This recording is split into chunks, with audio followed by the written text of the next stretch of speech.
Hello students, कैसे हैं आप सब लोग। आज आपकी ईवीएस की ऑनलाइन क्लास है और ईवीएस पे अपन 3 चैप्टर 3 लेसन्स पढ़ चुके हैं। आज अपन 4th लेसन स्टार्ट करेंगे। ठीक है, मुझे उम्मीद है कि आपको तीनों लेसन्स अच्छे से समझ में आए होंगे। तो उसी तरीके से आज अपन 4th लेसन पढ़ेंगे। तो let's start reading the 4th lesson of EVS chapter 4। तो स्टूडेंट स्टार्ट करते हैं। चैप्टर नंबर 4 है ईवीएस का, लेट्स क्लीन टुगेदर। आओ मिलकर सफाई करें। क्लीन मतलब सफाई, स्वच्छता।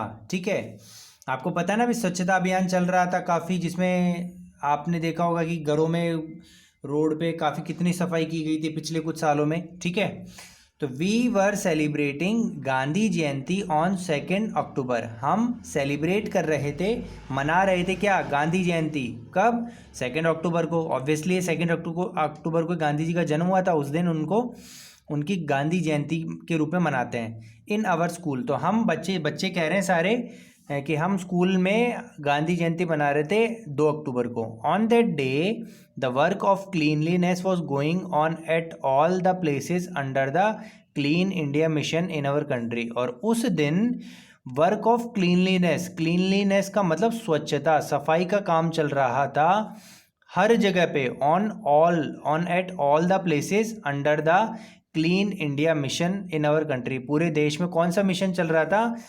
क्लीन इंडिया मिशन, यानी स्वच्छ भारत आंदोलन चल रहा था, मिशन चल रहा था पूरे देश में, जिसके तहत हर जगह को, देश की हर रोड, हर जगह, हर कोने को साफ किया जा रहा था। We were cleaning the school also under the mission. और इस अभियान के तहत, स्वच्छ भारत अभियान के तहत ही हम भी हमारे स्कूल को 2 अक्टूबर को गांधी जयंती पर साफ कर रहे थे। ठीक है, Ganga took part in it with great enthusiasm. Ganga जो कि 5th क्लास की एक लड़की है, उसने भी पार्ट लिया किसमें? स्कूल को सफाई करने में। विद ग्रेट एंथुसियाज्म, बहुत तगड़े जोश के साथ, एकदम वो जोश से कि मैं भी अपने स्कूल को साफ करवाऊंगी। After the completion of cleaning work Ganga saw that school was looking very beautiful. और जब कंप्लीशन पूरा हो गया, क्लीनिंग वर्क, सफाई का काम, स्कूल को साफ करने का काम पूरा हो गया, तो गंगा ने देखा कि साफ करने के बाद स्कूल बहुत beautiful, school was looking very beautiful, बहुत सुंदर दिख रही थी। When Ganga went home she narrated the entire incident to her mother and also promise to help her in cleaning their home. और जब गंगा घर गई तो उसने नैरेटेड यानी बताया, एंटायर यानी पूरा इंसिडेंट, पूरा वाक्य जो स्कूल में हुआ स्वच्छता का, वो अपनी मदर को बताया और प्रॉमिस किया कि आज से मैं घर में भी सफाई करने में आपकी मदद करूंगी। क्यों?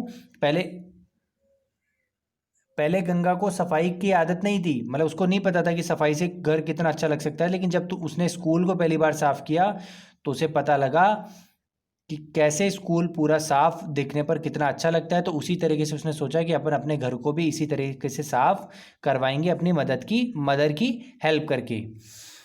देखो ये देखो, फिगर देख लो। स्वच्छ भारत के दिन बच्चे लोग क्या कर रहे हैं? रोड को साफ कर रहे हैं।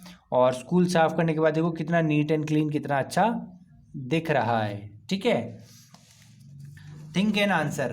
Clean India mission must have been run in your school also. You contributed in what type of works, make list.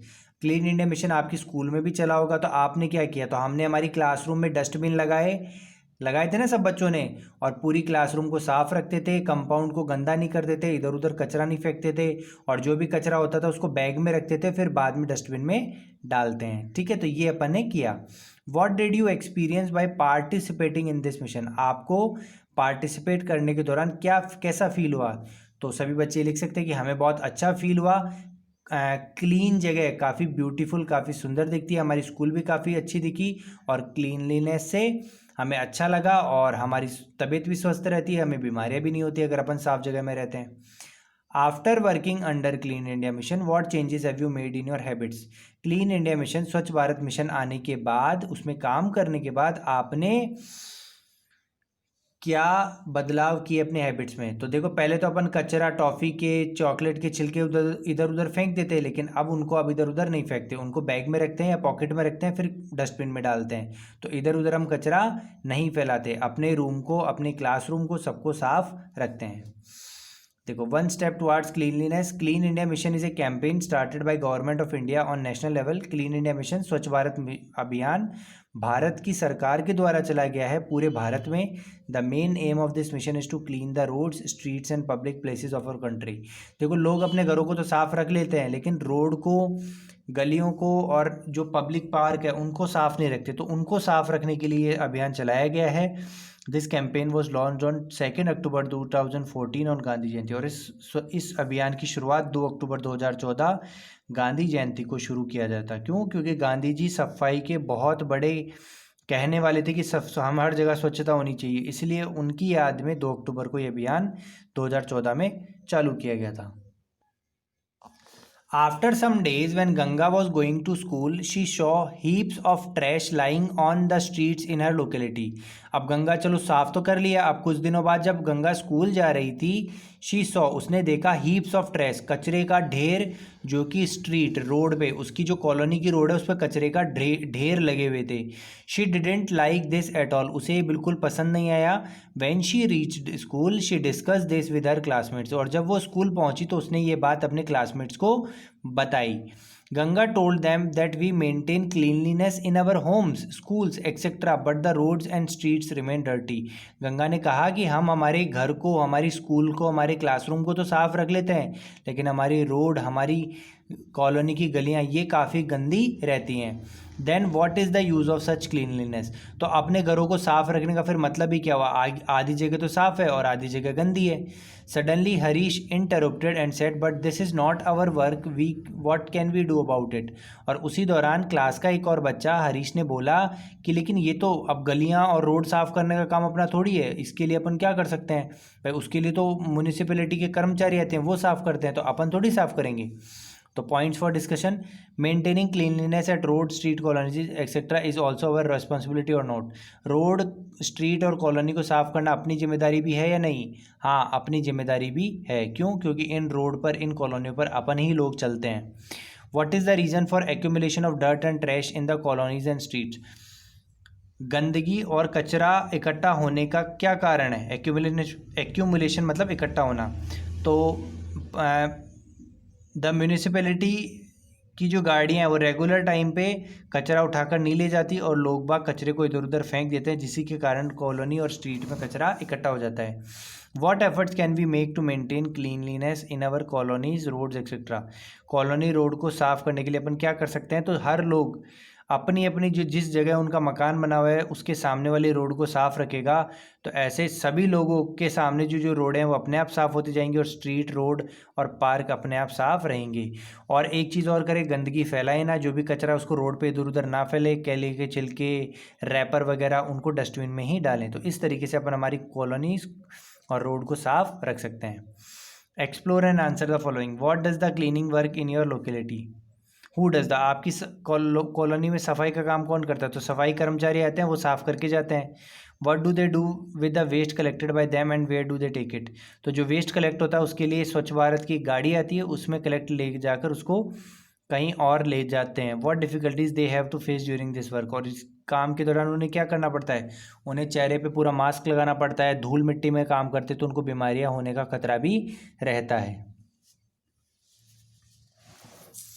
Think and answer. If the trash is lying around your school or home is not clean continuously for 1 week, then what will happen? अगर आपका कचरा चारों तरफ school में पड़ा है या आपका घर अच्छे से साफ नहीं हुआ तो क्या होगा? तो हमें अजीब सा फील होगा, मच्छर कीटाणु पैदा हो जाएंगे जिससे बीमारियां होने का खतरा बढ़ेगा, और हम भी खुद अगर गंदगी में रहेंगे तो हमारा मन भी अच्छा नहीं रहेगा। Things to do, make a list of those items for trash generated from your house which can be reused. आपके घर में जो जो कचरा इकट्ठा होता है उसका लिस्ट बनाओ और कौन कौन सा कचरा दोबारा काम में लिया जा सकता है। जैसे आप मान लो कोल्ड ड्रिंक की बोतल लाते हो तो वो बोतल वापस काम में ली जा सकती है। सब्जी की जो पॉलीथीन वगैरह आती हैं उनको दोबारा काम में ले सकते हो। जो आपका पेपर आता है रद्दी का, उसको भी कई जगह पे काम में लिया जा सकता है।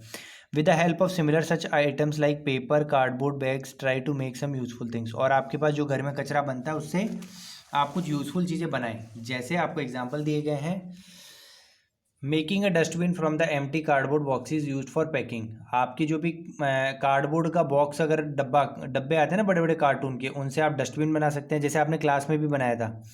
Duster, ropes, mats and old, पुराने कपड़ों से डस्टर बना सकते हैं, मैट चटाइयाँ बना सकते हैं, रस्सियाँ बना सकते हैं। और decorative articles from rappers of chocolate, chocolate के रैपर्स के जो अंदर का इच्छा होता है वो बहुत चमकीला होता है, तो उससे आप डेकोरेटिव आर्टिकल्स आइटम्स बना सकते हैं, सजाने वाले। ठीक है, तो बच्चों आज का पार्ट यहीं तक था। अब अगला पार्ट चैप्टर का अपन अगली क्लास में पढ़ेंगे। मुझे उम्मीद है कि आपको यहाँ तक समझ में आया होगा। वीडियो को लाइक करो, कमेंट करो, चैनल को सब्सक्राइब करो, रेगुलर देखते रहो। Thank you, have a nice day.